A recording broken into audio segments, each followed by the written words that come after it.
cool. So first, what are your thoughts about, the Will Wade situation as a whole? Yeah, look, I think that this Wade situation it's unfortunate. I think it's unfortunate for him to be able to have to watch his team have so much success in a landscape of college basketball where there's examples of coaches and programs that are coaching and playing under the same circumstances. So for Wade, for me, for him personally, I feel bad for him that his team is experiencing this success and he can't be a part of it.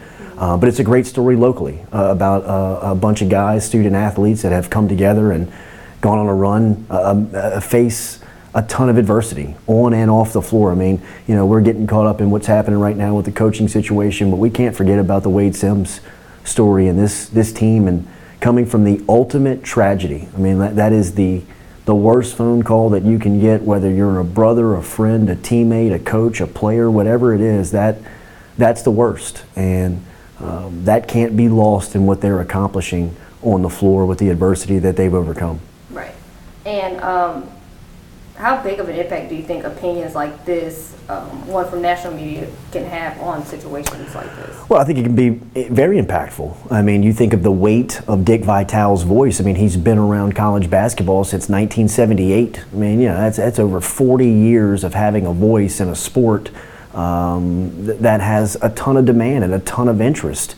And for him to single out LSU in a report and an investigation that features over 30 schools, over 300 coaches and players, in my opinion, is very irresponsible. And that was really the origin of trying to get this interview, to have this discussion, was why in a sport that seems tainted with just irresponsible tactics in recruiting, why focus in on LSU?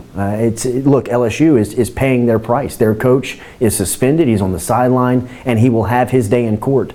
And our view, our stance in the interview was not to beckon for the innocence of Will Wade. Will Wade has his situation. We want to know why, with the voice and the platform that Vitale sits on and has, he not urged for changing the overall sport, right? This is not an LSU problem. This is a college basketball problem. Right. And what makes you as passionate about this as you've been? Yeah, man, I love sports. Growing up in South Louisiana, I tell everybody on my radio show that listens, my passion for sports comes from my days inside of the Maravich Center as a kid. When I was growing up, Baton Rouge was not a football town. Curly Hallman had put the program in the graveyard. Dale Brown, meanwhile, across the street was attracting guys like Chris Jackson and Shaquille O'Neal and Stanley Roberts and Wade's father, Wayne Sims, and Vernell Singleton. And I grew up on those teams. And that made me fall in love with not only my city, LSU, the team, but the sport of basketball. I mean, I love the sport because of growing up and watching those teams play and having LSU singled out right now when they're experiencing so much success in a time in a sport that's so tough to do. To be one of 16 teams remaining in this tournament is a tremendous accomplishment. And for it to be clouded about what's being discussed, I think is very unfortunate. And I think that people like Dick Vitale have the ability to really bring the student athletes to the front and give them the attention that they're due. The adults have made irresponsible choices, and for that they're serving their consequences. But the student athletes, the kids on the floor, are continuing to succeed, and that's phenomenal. And I think our city, I think that the LSU fan base should rally around these guys as they go on this run, because this is as fun a time as sports can really produce, really. And if you have a horse in it, if you've got a dog in the hunt, if you've got a team out there that still has the ability to win this, man, you remember this time for the rest of your life. I still recall where I was in 2006 when LSU was on that Final Four run. I mean, it's magical moments right now that are being made for sports fans, both young and old. And do you think controversy sells more, and they're putting more of a light on, just the negative situation and then making it to Sweet 16? Sure, I think that the controversy actually, absolutely brings interest. But what really is happening here, and in my opinion, this is my opinion, is that Will Wade is 36 years old and got to the party way too fast. And when he got to the party, all the old guys were like, what's the kid doing here beating us at our own game when he's so young? Let's make an example out of him, right? Because in the grand scheme of the sport, LSU basketball doesn't mean a lot to the bottom line of college basketball, right? That's a team that you can say, hey, look, there's their young, brash, successful coach that we can pick off and make an example out of, and their program's never been relevant consistently, so it really won't affect the game. And I think LSU's being made an example out of in a world, like I said, that is tainted with practices that have been grungy and grimy for a long, long time. And what impact, if any, do you think this would have on both the team and the fan interest? The interview? I guess, with Will Wade or the interview. I think the Will Wade situation for the team can be a bonding moment. What worries me about the team and Wade is that you've lost your leader. I mean, you've lost for a lot of the guys there. He brings a sense of peace, a calm to them because they know he's their guy. He's the one that brought them in. He's the one that's getting them prepared. He's the one that's looking out for their best interests. Not to say that Coach Bedford isn't.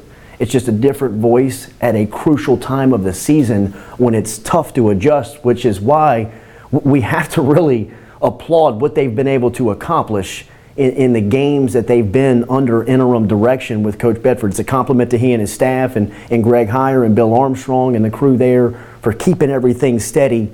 But it's a ton of adversity. I mean, we cannot overlook how big of a story that is. In my opinion, LSU could be the favorite to win the national championship if they have their coach. I mean, really and truly. I mean, they're playing as good, as confident, and they have a team that features as much talent as you need to win this tournament. And with a guy like Wade, he may be able to push you over the top. I hope they can still accomplish that, obviously, but the task is extremely tough. They've overcome up to this point.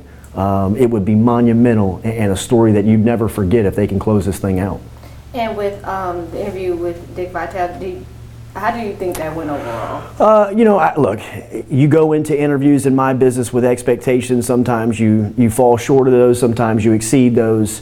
I thought he didn't answer the tough questions. We brought him on because we wanted to see why there was a double standard for LSU compared to everybody else, and I don't think that we learned that.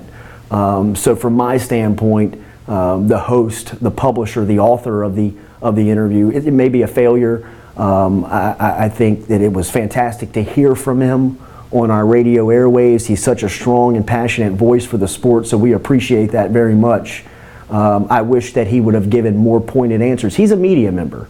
That's one thing that we cannot forget when talking about Dick Vitale. A lot this morning on the interview, he was talking about the relationships that he has built in with coaches in the community, and that serves us well as media members. But at the end of the day, it's our responsibility to report on the state of the game. And the state of the game right now is suffering because of what's happening in the underworld, not because of what's happening in Baton Rouge with LSU. The college basketball sport is suffering because of the epidemic in the overall game, not what's going on at LSU. And Dick Vitale has an opportunity to change that.